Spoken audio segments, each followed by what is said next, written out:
Boa tarde a todos. Sejam bem-vindos à teleconferência do Banco Pan para a discussão dos resultados referentes ao quarto trimestre de 2024. A teleconferência está sendo transmitida em português, com tradução simultânea para inglês. Para escolher o idioma de sua preferência, clique na opção Interpretation no menu do aplicativo. O áudio e os slides dessa teleconferência estão sendo transmitidos simultaneamente pela internet no site de RI da companhia www.bancopan.com.br/ri e na plataforma de webcast Zoom. A apresentação também estará disponível para download após seu término. Gostaríamos de informar a todos que esse evento está sendo gravado e todos os participantes estarão apenas ouvindo a teleconferência durante a apresentação. Assim que a apresentação terminar, haverá uma sessão de perguntas e respostas, quando instruções adicionais serão fornecidas. Antes de prosseguir, devemos informar que eventuais declarações que possam ser feitas durante essa teleconferência, relativas às perspectivas futuras do Banco Pan, projeções e metas operacionais e financeiras, constituem-se em crenças e premissas da diretoria, bem como em informações atualmente disponíveis. Considerações futuras não são garantias de performance futura. Isto envolve riscos, incertezas e premissas, pois se referem a eventos futuros e, portanto, depende de circunstâncias que podem ou não ocorrer.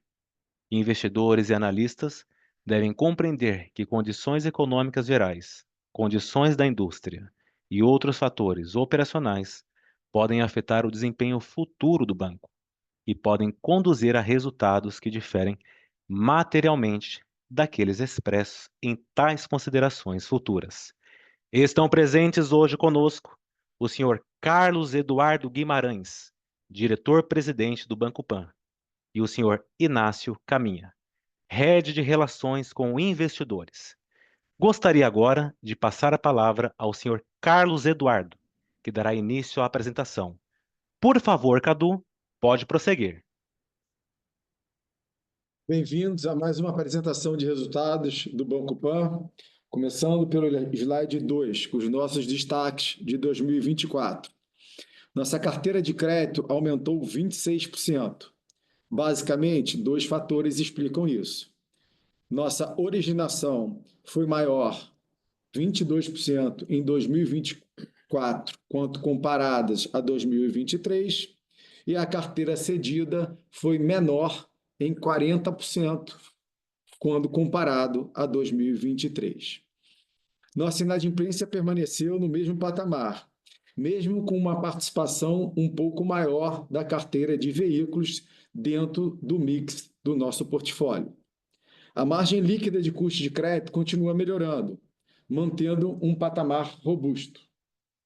Nosso aplicativo evoluiu de forma relevante ao longo do ano.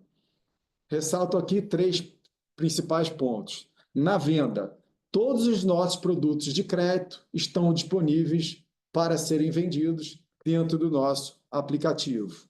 Na parte de pós-venda, mais serviços foram disponibilizados, reduzindo assim o nosso custo de servir.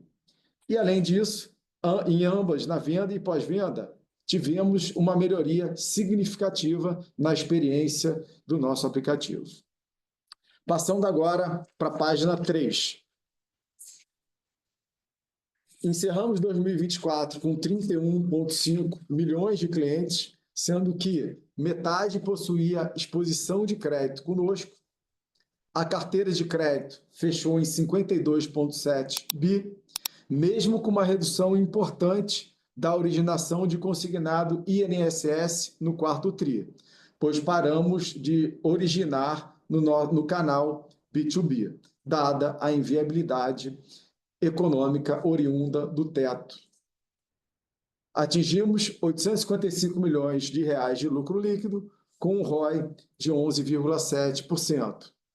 Cabem aqui dois comentários adicionais. O primeiro é que nós esperamos para 2025 um retorno da rentabilidade do consignado INSS, consequentemente, uma maior originação quando comparado ao que fizemos no quarto tri. E outro comentário importante é o consignado privado. A gente está bem animado com o potencial desse mercado. Obviamente, aí ainda faltam algumas definições. Esperamos que este produto seja lançado ainda no primeiro semestre e tenho certeza que a gente vai conseguir capturar uma oportunidade aqui bem importante para os nossos clientes. Passo agora a palavra para o Inácio, que dará mais detalhes sobre os nossos números. Boa, vamos lá. Dando sequência aqui no slide 5, a gente tem ali a ativação, né? Falando de engajamento, a ativação dos nossos clientes em 61% dos 31,5 milhões de clientes. A gente evoluiu de forma gradual ao longo do ano no engajamento como um todo, e acho que o principal destaque vai para o volume transacionado, que cresceu 36% em 12 meses. Acho que esse movimento demonstra como que a gente quer crescer no relacionamento e no engajamento com os clientes, né? Ampliando transacionalidade, fortalecendo o banking, pautado nessa experiência toda melhor para os clientes que o Cadu comentou sobre a nossa evolução de UX e completude do aplicativo. Então, o volume transacionado fechou ali em 35 bilhões praticamente nesse último trimestre. Olhando originação, né, especificamente, que é o nosso grande motor aqui no slide 6, claramente foi impactado pela parada no INSS que a gente fez ali em dezembro, mas os demais produtos eles seguiram fortes, principalmente o veículos. A gente encerrou o ano com uma originação recorde, né, nesse último trimestre em veículos, foram 5 bilhões de reais originados, mantendo a liderança em motos com 33% e uma participação bem importante em leves, mais ali na casa de 9%. O consignado está nesse momento mais difícil, por conta do teto atual e os juros de 2 anos que a gente observou no quarto trimestre. E no iniciozinho de 25, né, janeiro, a gente continua mais ou menos na mesma dinâmica de postura. Para frente, no decorrer do ano, isso deve voltar, como o Cadu comentou. A gente está originando em canais próprios e também buscando fazer outros convênios, e aí totalizou 2,2 bi nesse quarto trimestre, e 600 milhões de FGTS com 300 milhões de empréstimo pessoal. E aqui a gente, além do que a gente vê nesses 300 milhões de crédito pessoal, tem uma outra parte que a gente também vem ampliando e vem explorando mais, que é, por exemplo, o parcelado com juros, que acaba não entrando nesse indicador, mas a gente vai ver já nos números de carteira como que isso vem avançando do ponto de vista da perspectiva de expansão de crédito clean, um movimento bem comedido, mas que a gente acha importante, especialmente do ponto de vista de rentabilidade. Então, já falando um pouco de carteira no slide 7, a gente vê um crescimento importante de 26% no ano, e aí, de novo, né, como o Cadu comentou, seja por conta de uma originação mais forte, seja também pelo patamar de cessão menor, comparado com 2023. Veículos encerrou com 30 bilhões, um crescimento de 36% no ano, consignado mais FGTS em 19 bi, um crescimento menor ali de 11% em 12 meses. Mas aí quando a gente olha cartão e crédito pessoal, combinados, eles subiram aí, ficavam em 5%, já foram para 6% da carteira, e crescendo mais forte no último trimestre, né? Comparando todos os produtos, foram os que mais evoluíram. Claro que é uma base nominal pequena, mas a gente aos poucos vai dando mais espaço para esses tipos de produtos. E aí totalizam aqui os 52,7 bi que a gente tem no balanço. No slide 8, fica mais perceptível, né, essa mudança sutil que começou a acontecer, seja em veículos, seja no crédito clean. Como reflexo disso, o over 90, o 15 a 90 já subiu ali algo como 20 bips, e a gente viu o over 90 recuando 10 bips. A gente está com um apetite para seguir originando crédito. No final do ano, a gente aumentou mais as margens, né? Tem se falado bastante de um cenário em 25 um pouco mais desafiador, mas a gente aumentou as margens para fazer frente a um eventual aumento de inadimplência e a gente está confiante com essa continuidade da evolução do banco e dos resultados. Então, o over-90 fechou ali em 7% e o 15/90 em 8,6%. No slide 9, né, a gente fala bastante sobre crédito, a gente, de fato, vê o banco como uma plataforma bem completa de crédito para os nossos clientes, isso é fundamental, não só como ferramenta de engajamento, mas também de monetização. A gente tem metade dos nossos clientes com exposição. Nesse trimestre especificamente, a gente, né, em trimestres anteriores, vinha observando um crescimento constante dessa quantidade de clientes com crédito. Nesse TRI, a gente vê uma retração, mas é bem simples.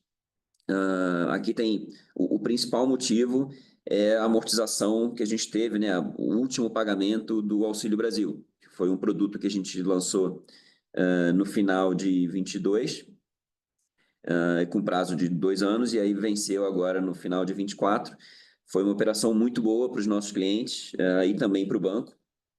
E a gente também viu uma contribuição um pouco menor, dada a quantidade menor de novos consignados. Mas, olhando para frente, a gente espera uma retomada desse crescimento contínuo de clientes com crédito e não só a quantidade é importante, mas o share of wallet também, né? Ou seja, o quanto de crédito a gente tem com os nossos clientes, ganhando uma participação cada vez maior. Falando um pouco de serviços no slide 10, a gente teve um aumento bem importante no trimestre e no ano, né, naturalmente. A originação de veículos ela contribui bastante para isso. No último trimestre, a gente teve um reajuste, eu digo no terceiro trimestre, né, a gente teve um reajuste do comissionamento de seguros e aí, naturalmente, esse impacto já bateu no quarto trimestre de forma cheia.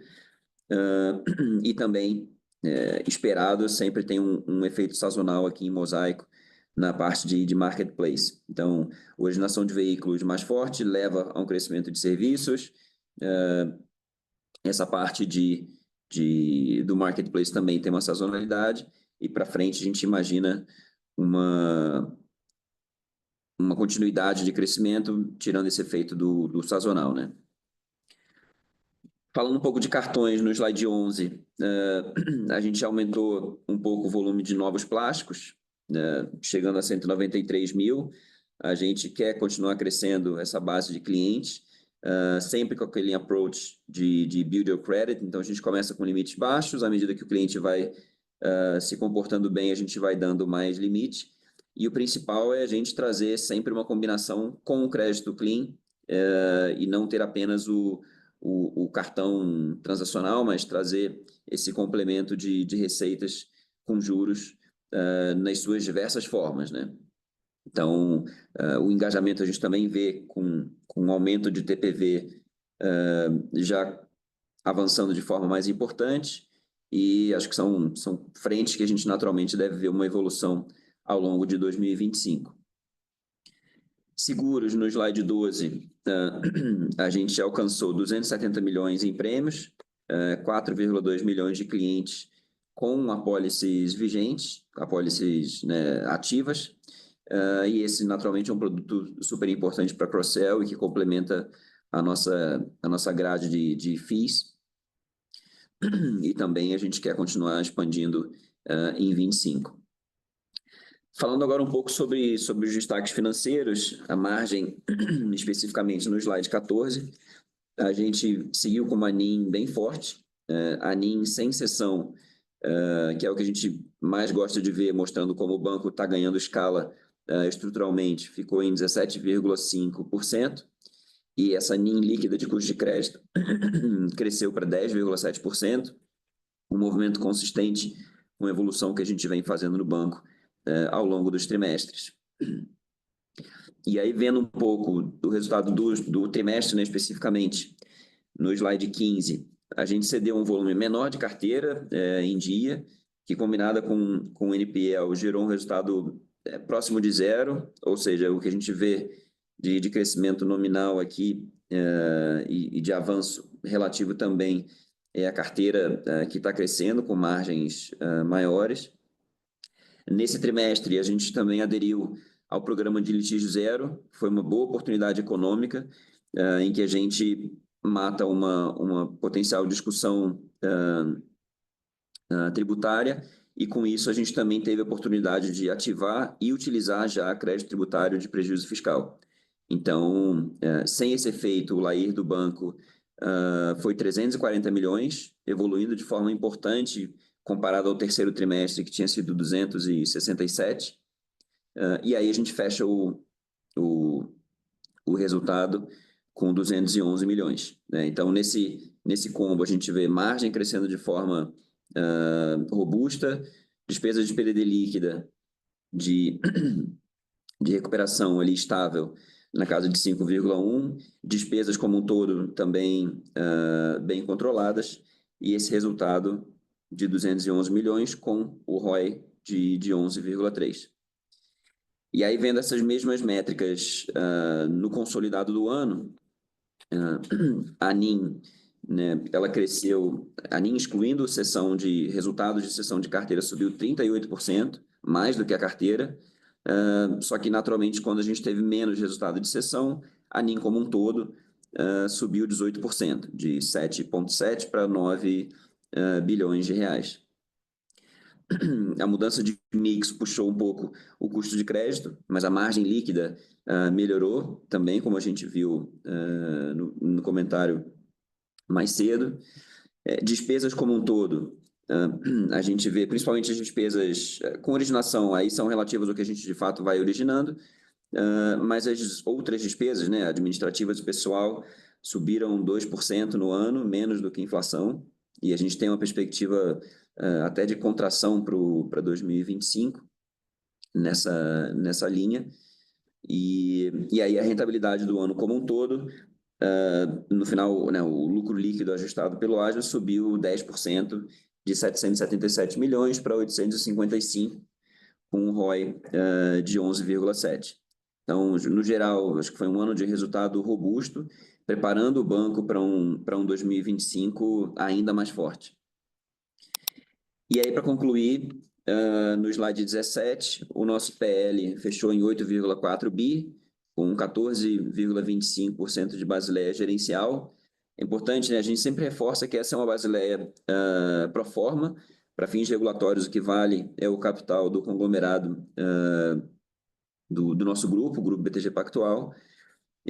No último trimestre, né, quando a gente bateu um papo há 3 meses, a gente comentou sobre o impacto da 4966, que seria algo da ordem de 1 bi, e de fato ficou próximo disso, em 980 milhões no nosso patrimônio. E a gente até traz uma simulação, considerando o phase-in dessa regra, né, que também foi permitido, o nosso capital gerencial mudaria muito pouco. Ou seja, a gente teria ali um patrimônio com os mesmos dados do final do ano, mas assumindo um dia para frente, o nosso patrimônio cairá para 7,4, 7,5 bi, mas o capital muda pouco, 10 bips ali de impacto com esse phase-in. E a gente está com total conforto e capacidade para continuar crescendo o nosso balanço e entregar um ano de 2025 bem robusto. Então, com isso, a gente conclui o call e abre espaço para as perguntas. Iniciaremos agora a sessão de perguntas e respostas para investidores e analistas. Caso deseje fazer alguma pergunta, por favor, levante a mão na plataforma Zoom, clicando na opção Raise Hand.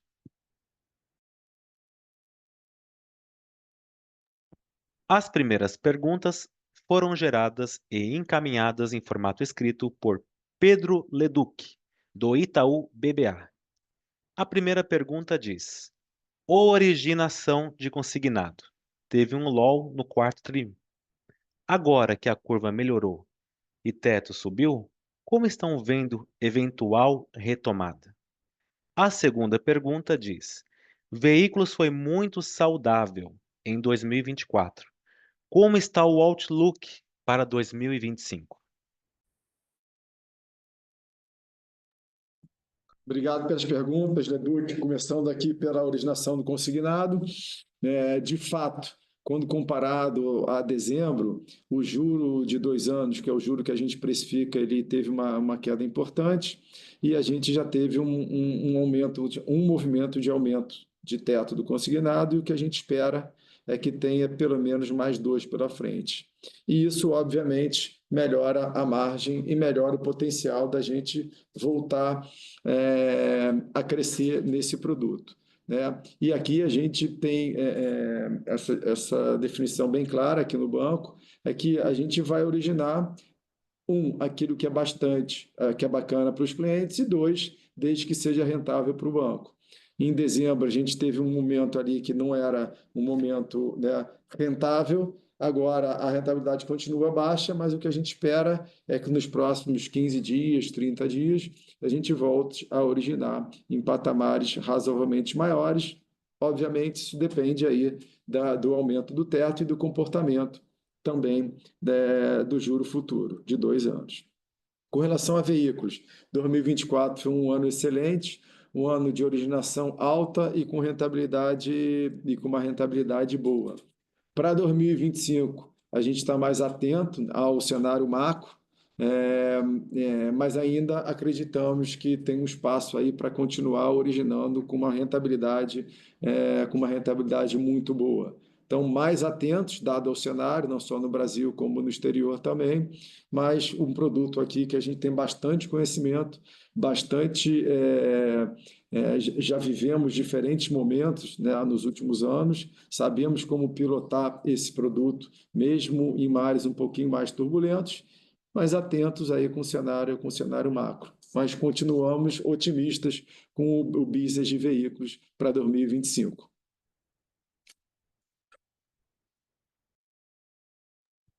Nossa próxima pergunta vem de Antônio Ruetti.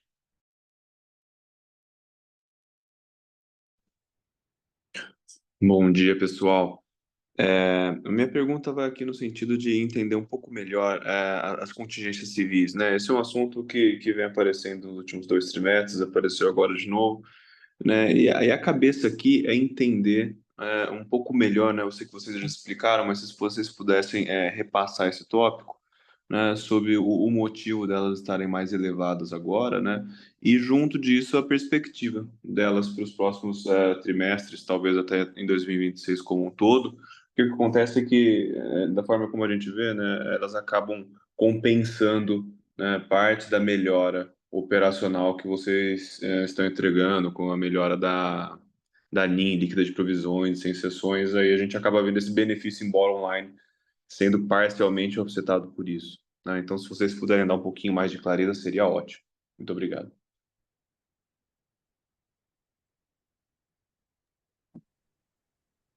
Muito obrigado pela pergunta, Antônio. Com relação às contingências, né, não só como no modelo de contingências, mas em todos os modelos nossos, né, a gente vai sempre atualizando com dados recentes para ver se é a melhor forma da gente, né, fazer as provisões. O fato é que, ao longo de 2024, a gente, né, decidiu reforçar o nosso balanço com as provisões cíveis, né?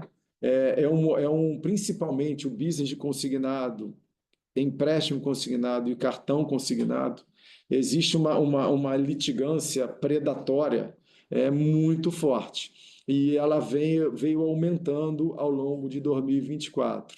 Então, não só esse aumento de ações, como também o valor das ações, eles vieram aumentando ao longo dos últimos períodos. E isso a gente espelhou né, no nosso balanço de 2024. É parte do business, a gente precifica essas contingências, principalmente vindo do consignado, na nossa originação.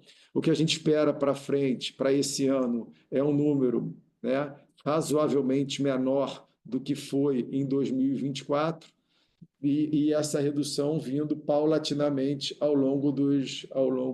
dos próximos trimestres. É um negócio importante, grande, que estamos focados. Isso não acontece, né, só com o PAN.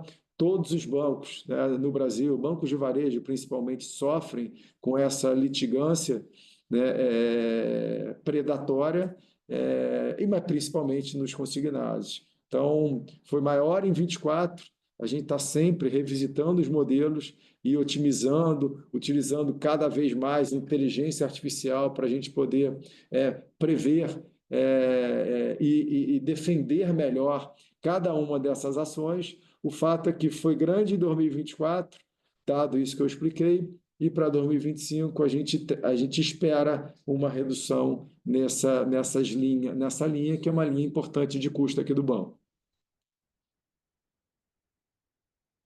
Tá certo. Agora, para 2025, então, talvez faça sentido a gente assumir alguma coisa entre aquele 1 bilhão que foi, né, próximo a 1 bilhão que foi em 2024 e lá em 2023 tinha sido, se eu não me engano, 300 milhões. Faz sentido a gente assumir alguma coisa no meio do caminho para 2025? Eu diria que é mais próximo mais próximo do patamar de 2025 do que era o de 2024 do que era o de 2023. De fato, de lá para cá, a gente teve, né, algumas mudanças aí, não só de quantidade, mas também de preço, que, né, nos levam a crer que é mais próximo ao de 2024 do que o de 2023. Mas menor, Tá ótimo. esperamos que seja menor do que foi em 2020 e 2024. Não, tá super claro. Obrigado. Nossa próxima pergunta vem de Brian Flores. Olá, pessoal, tá me ouvindo aí? Estamos. Perfeito. Obrigado, Cadu, Inácio, time. É uma pergunta que tem a ver um pouco com os componentes da NIM. Então, primeiro em crescimento, dá para... eu sei que vocês vão crescer acima do mercado, mas assim, a parte dos bancões que já reportaram, eles estão começando a ficar talvez um pouco mais cautelosos com o tom em termos de crescimento. Então, vocês ainda vão continuar com um ritmo perto daquele 20% para 25%, só assim para ter uma ordem de grandeza aqui desse crescimento e também um follow-up aqui com consignado privado, porque eu sei que também você já falou, Cadu, um pouquinho do consignado INSS, mas também acho que essa iniciativa de consignado privado, se você puder falar um pouquinho de como que vocês enxergam essa oportunidade, se ela vier, talvez do jeito, como você falou, com os econômicos razoáveis, se ela talvez mudaria o jogo e esse componente também de crescimento. E aí o segundo componente também que eu queria bater um pouco é cost of funding. Será que com esse cenário de juros indo para cima, a gente poderia pensar numa NIM um pouco mais apertada? Obrigado. Tá ótimo, muito obrigado pelas perguntas, Brian. Eu vou começar falando né, da nossa questão aqui, da nossa, né, atenção ao cenário macro. Então, a gente espera para 2025 veículos ainda vindo numa rentabilidade, né, importante, né, um crescimento menor do que foi do ano passado na carteira de veículos. Parte do aumento de resultado que a gente espera para o ano de 2025, ele vem mais de um empilhamento de safras recentes melhores, principalmente de veículos, quando comparadas a 2 ou 3 anos atrás, do que um crescimento expressivo desta nossa carteira de veículos e ou da carteira de crédito pessoal e cartão de crédito em 2025. Por quê?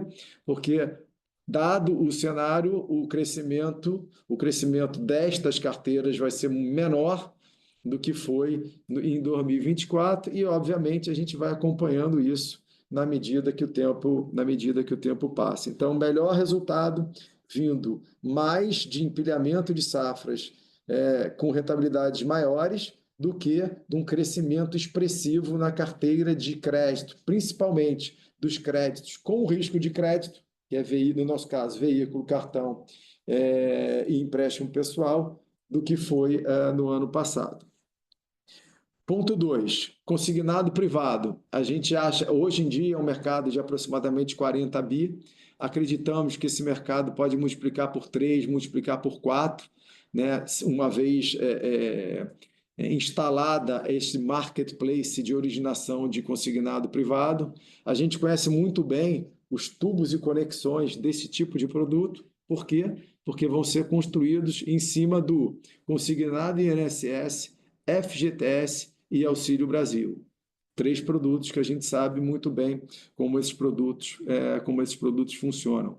Então, a gente no nosso orçamento não tem nada pré-definido sobre esse produto, até porque ele ainda não foi lançado. Acreditamos que esse produto vai ser lançado e vai ser uma ótima oportunidade para a gente poder oferecer para os nossos clientes. Lembrando que os 2 grandes produtos que foram lançados no mercado, né, recém-lançados no mercado, um foi o FGTS e o outro foi o consignado, o cartão benefício do consignado.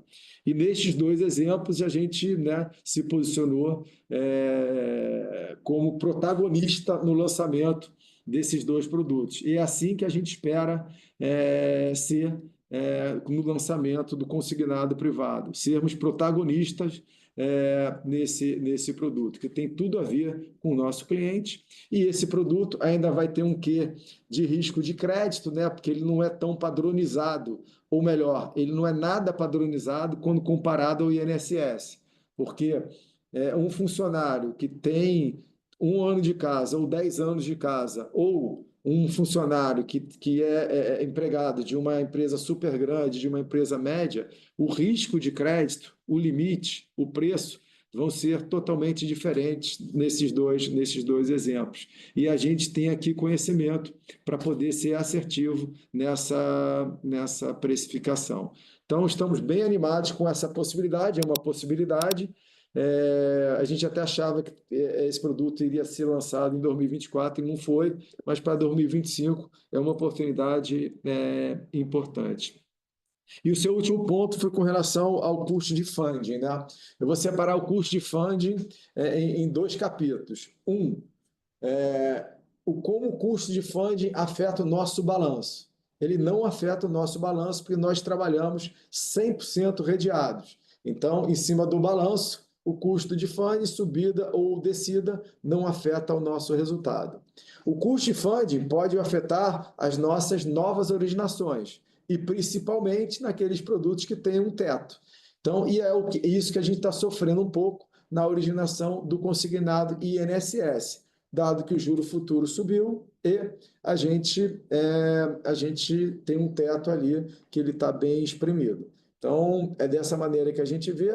E tem um terceiro ponto que é importante, que cada vez mais a gente está centralizando as nossas captações no BTG e pagando assim menos spread para o mercado. Então, a gente, né, de spread over CDI, a gente está ficando cada vez mais competitivo, dado essa centralização que a gente tem feito no BTG. Então, com isso aqui, eu acho que eu enderecei as suas perguntas. Endereçou sim. Obrigado, Cadu. Nossa próxima pergunta vem de Olavo, do UBS BB.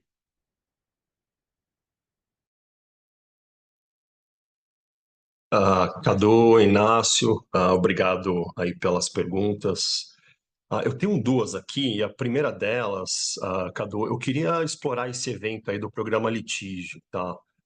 Eu até tentei fazer umas continhas aqui, até para a gente entender o nível de rentabilidade que o banco estaria rodando, dado que o acerto aí já foi feito e agora segue em compliance com o fisco.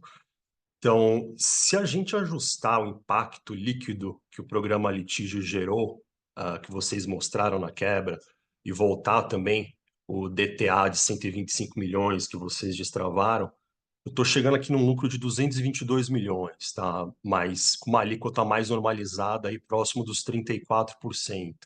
Então, se a gente encaixar o benefício aí fiscal do JCP, eu estaria chegando num lucro líquido aí próximo de 250 milhões no TRI. Então, a minha primeira pergunta é essa, se faz sentido esse número aí, pensando numa suavização?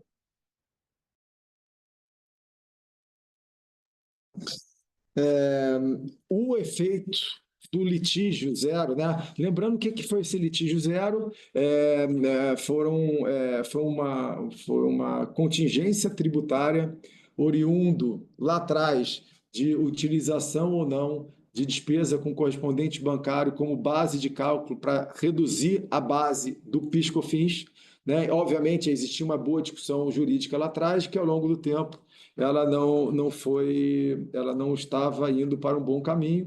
Então teve esse programa do governo e a gente decidiu aderir. Se você tirar isso, e esse efeito entrou acima do LAIR. Então ele afetou o LAIR.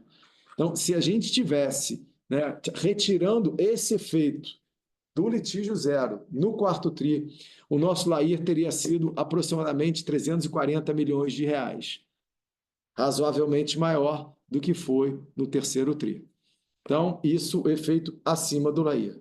Abaixo do LAIR, obviamente, esse programa também ele teve um efeito no LAIR, abaixo do LAIR, e também nós ativamos créditos tributários de prejuízo fiscal que não estavam no nosso balanço e que nós utilizamos para pagar uma boa parte desse litígio, o que é super interessante economicamente. Então, de fato, a variação no lucro foi só de 10 milhões de reais, mas a maneira mais fácil de analisar isso, na nossa opinião, seria volta esse efeito no LAIR e considera sobre o LAIR uma alíquota de imposto de renda, né, além da alíquota tributária, de próximo de 25%, 27%, que é algo que a gente espera, né, ter aí para o ano de 2025. Então, essa seria a maneira mais simples de explicar. Não, perfeito. E Cadu, se você me permite, só um follow-up nesse ponto aí, antes de ir para a minha segunda pergunta. Eu queria só entender, então, dado tudo isso que você comentou e até o que vocês disponibilizaram no release, por que vocês não pensaram em jogar isso como um não recorrente? E, claro, até fazer o disclosure ali dos ajustes, enfim. Mas por que vocês não pensaram em fazer dessa forma e a gente vê o lucro, né? Pelo menos reportado de vocês, sem esse efeito do litígio, dado que é one-off? É exatamente isso que a gente está tentando fazer agora, deixar claro, né, esses movimentos, o movimento do litígio, né, qual foi o tamanho dele, a justificativa para ele, foi uma boa transação econômica, né, para a gente, o objetivo aqui é deixar claro o tamanho, né, que foi o one-off, e retirando isto, qual o patamar de resultado que a gente teve e tá crescendo. Então, esse foi o objetivo aqui, é um dos objetivos do nosso call. Talvez a gente pudesse, no material, ter deixado, né, Inácio, né, talvez um pouco mais claro, mas enfim, é isso que a gente está tentando falar aqui nesse momento. Não, perfeito, porque durante a manhã eu tive discussões aqui com os investidores, principalmente tentando entender esse ponto, mas eu acho que depois do que você comentou agora ficou bem claro, Cadu. E se me permite a minha segunda pergunta, falar um pouco da precificação da cessão de crédito aqui, deu para notar que o lucro que o banco acruou na cessão, ele caiu pela metade aí no trimestre, algo em torno aí dos 260 milhões que vocês mostraram. E mesmo se a gente somar aí o bônus de performance, caiu também. E do outro lado, a venda de carteira caiu, mas uma proporção menor, foi dos 2,2 bi para 1,5 bi, 1 bi e meio. E eu entendo que pode ter tido algum efeito aí do diferimento aqui para acruar, mas só para entender essa queda forte aí na receita de FIIs de cessão, Cadu, a minha primeira pergunta nesse tema é se vocês estão tirando ah, algum yield menor das vendas de agora comparado às anteriores? E se sim, se esse for o caso, o que está levando a isso, Cadu? Que eu entendo que o cenário do mercado de consignado está difícil, mas teria algo aqui que a gente não está vendo? E se não for o caso, então mesmo com a venda de carteira em menor volume daqui para frente, talvez até próximo a esses 1,5 bi aí por tri, a gente, então, deveria ver esses FIIs de cessão mostrando uma melhora aí mais substancial? Só para entender isso, a dinâmica de precificação da cessão. Obrigado mais uma vez, Cadu. Obrigado pelas perguntas aí, Olavo. Primeiro, eu dividiria a sessão em sessão de carteira em dia e sessão NPL, que isso varia e a proporção disso varia ao longo do tempo. No quarto TRI, a gente cedeu menos carteira em dia, né? Obviamente, também como uma consequência de uma menor originação do consignado INSS e também com uma menor margem, então a gente cedeu menos. Olhando para frente, a gente espera em 2025 continuar nesse movimento de queda substancial da quantidade de carteira cedida. Lembrando que a carteira veículos a gente não cede, a gente cede consignado, cedeu consignados, empréstimo e cartão e também FGTS. Consignado e INSS, a margem muito apertada, então a gente não vai ter laço para ceder, não vamos ceder, então a gente acha que 2025 vai ser um ano com outra redução muito importante na quantidade de carteira cedida e que cada vez mais, né, e a gente está aumentando a nossa carteira retida, a gente vai utilizar menos a cessão como um mecanismo para otimização de capital e funding, até porque hoje em dia, com o BTG, a gente está muito mais maduro, né, nessa administração de capital e funding e com menos necessidade na cessão. Então, quando você soma esses três efeitos aí que eu te falei, um é atenção no mix, cedida em dia, cedida em atraso. 2, a gente está retendo mais carteira e temos mais capital e funding para a gente continuar endereçando o crescimento sem a necessidade de atingir novos bolsos que a gente não conseguia no funding e só conseguia na cessão de carteira. Então, somando tudo isso, a gente olha 2025, um ano de uma cessão muito menor, num crescimento de carteira também, mas um pouco menor em crescimento de carteira do que a gente teve em 2024, mas menos a ver com redução de rentabilidade da cessão da carteira em dia. Aquilo que é o INSS, sim, porque a gente está originando com uma rentabilidade menor. Tá ótimo, Cadu, muito obrigado. Nossa próxima pergunta vem de Neha, do HSBC. Hi, thank you for taking my question. Quick one on asset quality. Could you give us some sense of how you're seeing the asset quality evolved in the key segments where you operate? I understand at the end of last year, more as a cautionary behavior, you kind of increased prices for some of the products where you saw more risk. How's the process going and how has the quality evolved versus expectation? And my second question is, we talked a lot about loan growth and across the different segments. Could you give us some numbers, what kind of loan growth we can expect for 2025, at least for some of the key segments? Thank you so much.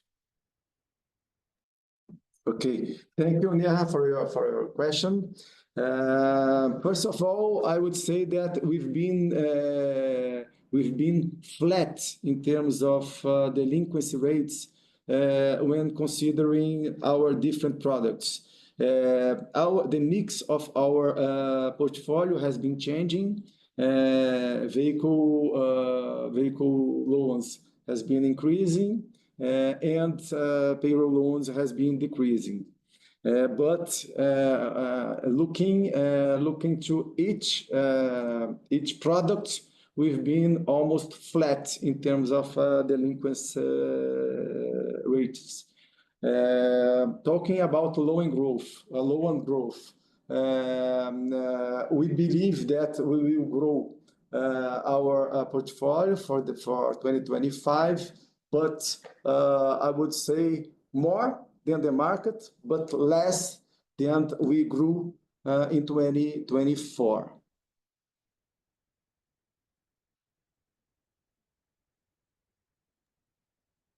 Perfect. Thank you so much.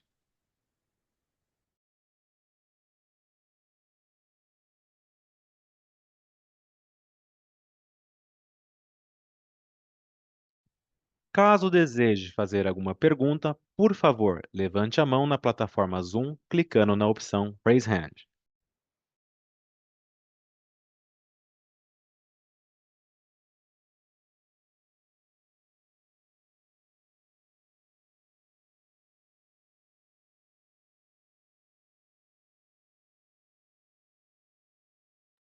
Não havendo mais perguntas, eu gostaria de passar a palavra ao senhor Carlos Eduardo para as considerações finais. Tem mais uma pergunta, Inácio?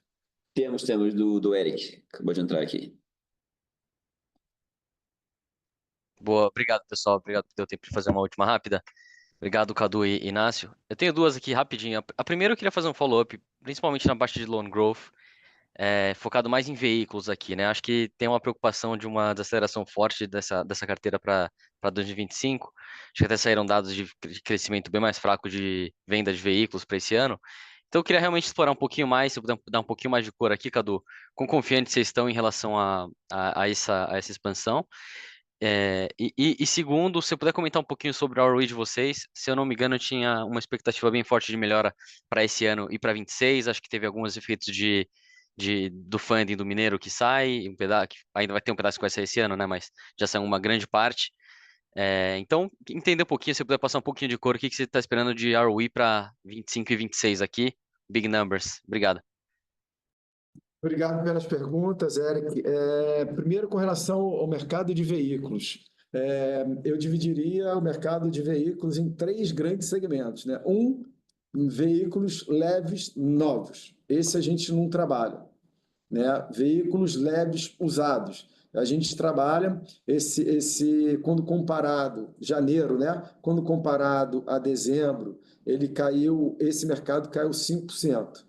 Né? Eu não sei, pode ser um efeito sazonal ou não, mas aqui nas nossas melhores previsões, nós não esperamos que esse mercado de financiamento de leves usados caia ao longo de 2025, quando comparado com 2024. A gente espera ali um crescimento de aproximadamente 10%.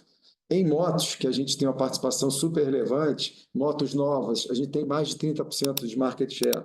E motos usados, também mais de 30% de market share. Em ambos os segmentos, nós esperamos um crescimento acima de 10%, 15% para esse ano. Então, esse mercado aqui também vai crescer. Mas quando a gente compara a nossa produção, originação de veículos esperado em 2025 contra 2024, eu diria que a gente, né, vai estar ali próximo, pelo menos é o que a gente espera nesse momento, ao que a gente originou em média no segundo semestre de 2024. Então, o segundo semestre de 2024 repetido para 2025. Obviamente, as condições, né, melhorando ou piorando, a gente vai ajustando esse nosso, vamos chamar assim, orçamento inicial. Quanto ao ROI, a gente não dá guidance.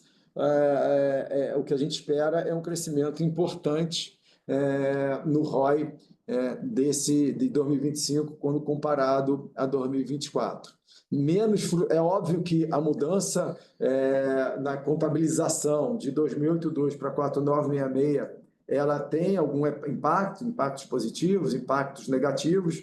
O impacto em termos de resultado é levemente negativo, em termos de provisão, em termos de patrimônio, como o Inácio falou anteriormente, e que a gente abriu esses números, foi aproximadamente R$1 bi agora no início do ano. Então, é levemente negativo, mas mesmo considerando isso, a gente espera um crescimento importante da rentabilidade do banco ao longo de 2025, mesmo com esse cenário mais cauteloso. A gente vai ter aqui ganhos de eficiência, não só melhoras de rentabilidade, vindos de taxas melhores e inadimplência sobre controle, como também ganhos em custo.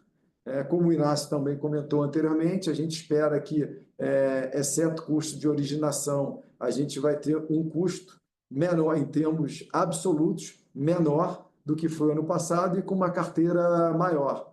Mesma questão vale também para as despesas lá de contingência, como eu também falei. Então, quando a gente soma esses diferentes aspectos, mesmo num cenário, né, mais desafiador, a gente acha que pode ter um crescimento de rentabilidade aí bacana para 2025. É claro que estamos no início do ano, muita coisa ainda para acontecer, dedo no pulso, né, com o que vem aqui principalmente, o que poderia afetar a capacidade de pagamento dos nossos clientes. Beleza, super claro. Obrigado, Cadu e Inácio. Não havendo mais perguntas, eu gostaria de passar a palavra ao Sr. Carlos Eduardo para as considerações finais. Muito obrigado pela participação de todos. Espero revê-los aí no próximo trimestre. E qualquer dúvida, estamos à disposição para esclarecer. Muito obrigado. A teleconferência do Banco Pan está encerrada. Agradecemos a participação de todos e desejamos um bom dia e um excelente final de semana.